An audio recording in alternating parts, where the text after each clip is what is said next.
Hello, my name is Benjamin Hart. I'm an American attorney and the Managing Director of Integrity Legal here in Bangkok, Thailand.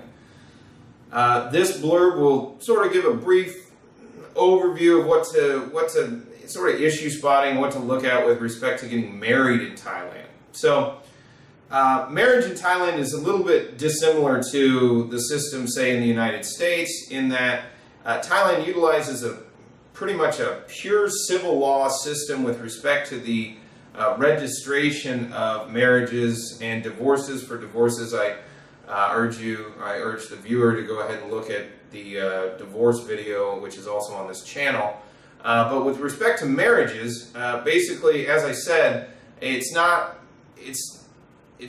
exactly similar to the way that we do it in the West, or in the common law system, I should say.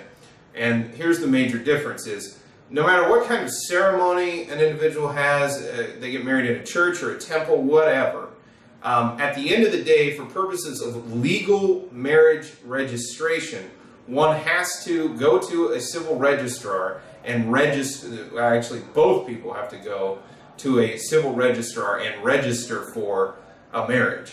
So, unlike, say, in the United States, where a pastor can marry somebody in a church or a priest can marry someone in the Catholic Church, whatever, that system doesn't really, that paradigm doesn't really apply here. When getting married in Thailand, one needs to go ahead and register at a civil registrar. Some things to keep in mind with respect to marriage in Thailand from a foreigner's standpoint, and I'm not gonna get specific on what nationality, just some overview stuff here.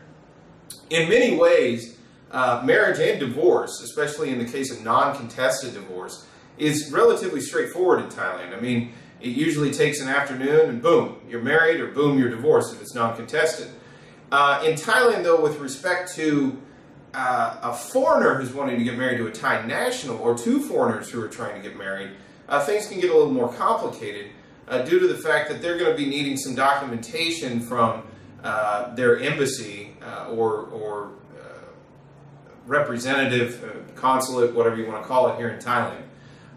Specifically, usually here in Bangkok, so it's usually an embassy, although it could be a consulate, consulate general, something like this, honorary consulate. You're going to need some kind of documentation from your home country, which basically stipulates that you are legally free to marry in the Kingdom of Thailand. It should be noted, in my experience, Germany was especially difficult to deal with, as I believe there are some more localized documents that are necessary in order to register a marriage between, like, say, a German national and Thai national. To be clear, I'm not giving out any specific information on this. It's just in the past, these are things that I've seen.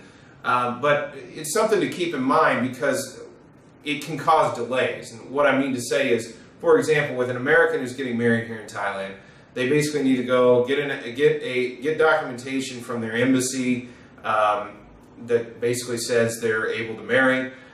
Then that documentation needs to be translated into Thai, and then that translation and documentation needs to be legalized by the Consular Affairs section of the Ministry of Foreign Affairs here in Bangkok.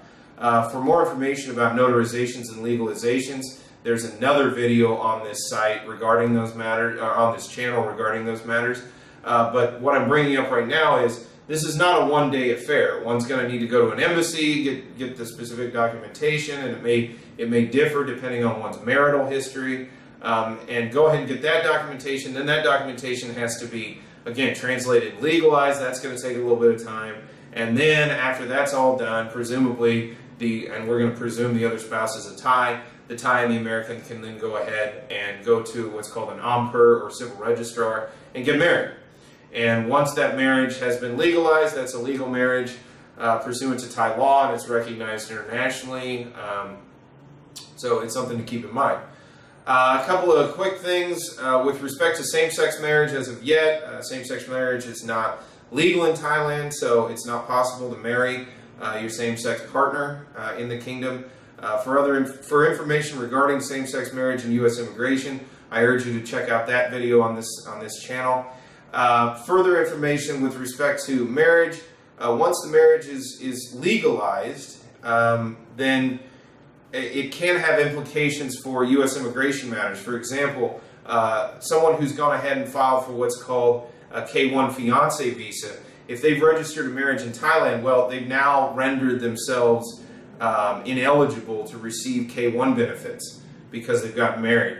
And simply getting a quickie divorce in order to rectify it doesn't really work.